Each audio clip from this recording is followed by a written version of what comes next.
எல்லாருக்கும் வணக்கம். ஏகப்பட்ட நெகட்டிவ் நியூஸ்.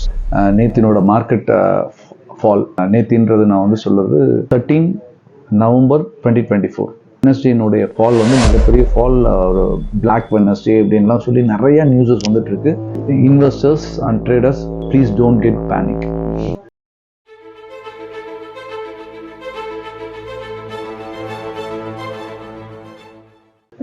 ஒன்றுமே கிடையாது. ஒரு சிம்பிளான விஷயம்.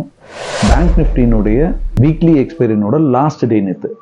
அந்த வீக்லி எக்ஸ்பைரியில் எங்கே செட்டில் ஆகணும் அப்படின்றதுக்கான ஒரு பாயிண்ட் இருக்குது மார்க்கெட். ஃபார் எக்ஸாம்பிள், தேவையில்லாத இடத்துல பெரிய டவுன் சைட்லேயோ பெரிய அப் சைட்லேயோ 50,000 நேற்று க்ளோஸ் ஆனது அப்படின்னா, அந்த 50,000 க்ளோஸ் ஆக வேண்டிய மார்க்கெட் 52,000 இல்லை 49,000 க்ளோஸ் ஆயிருந்தது அப்படின்னா, நிறைய ப்ரீமியம் யார் யார் ஹோல்ட் பண்ணியிருந்தாங்களோ அவங்களுடைய ஆப்போனன்ட்ஸ்க்கு பே பண்ணுற மாதிரியான ஒரு சுச்சுவேஷன்ஸ் இருக்கும். ஸோ அதை கிளியர் அவுட் பண்ணுறதுக்காக ஒரு இடத்துல மார்க்கெட் செட்டில் ஆயிருக்கு.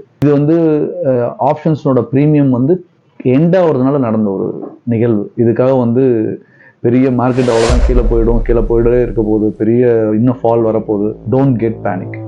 மற்ற இண்டெக்ஸும், ஃபார் எக்ஸாம்பிள் சென்செக்ஸ், இன்னும் அதர் இண்டெக்ஸஸும் கம்மிங் டேஸில் ஒன் பை ஒன்னாக, for example 14th Sensex end ஆகுது.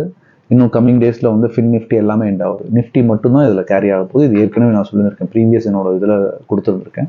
இது இல்லாமல் ஒரு சில டேட்டாஸை வச்சு பண்ணக்கூடியவங்க, எஃப்ஐஎஸ் டேட்டா, டிஐஎஸ் டேட்டா, மிகப்பெரிய செல்லிங்கில் இருக்காங்க. இந்த செல்லிங்கோட இது எவ்வளோ தூரம் போகும்னு தெரியாது, எல்லாம் வித்துட்டு போகிறாங்க. Don't get panic.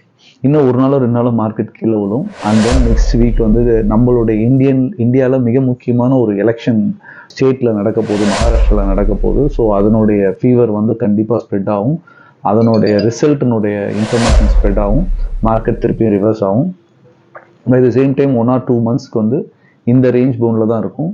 ஏற்கனவே 10 to 15% கரெக்ஷன் கொடுத்துட்டான். ஸோ திருப்பியும் பேனிக் ஆகிட்டு இன்னும் செல் ஆக போகுதுன்னு நினச்சிக்காதீங்க.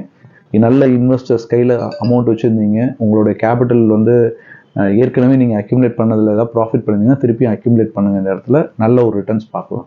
சேஃபாக ட்ரேட் பண்ணுங்கள். இந்த மாதிரியான நியூஸை வச்சு பேனிக் ட்ரேட் பண்ணி உங்களுடைய இன்வெஸ்ட்மெண்ட்ஸை லூஸ் பண்ண வேணாம். Don't get panic. Thank you. All the best.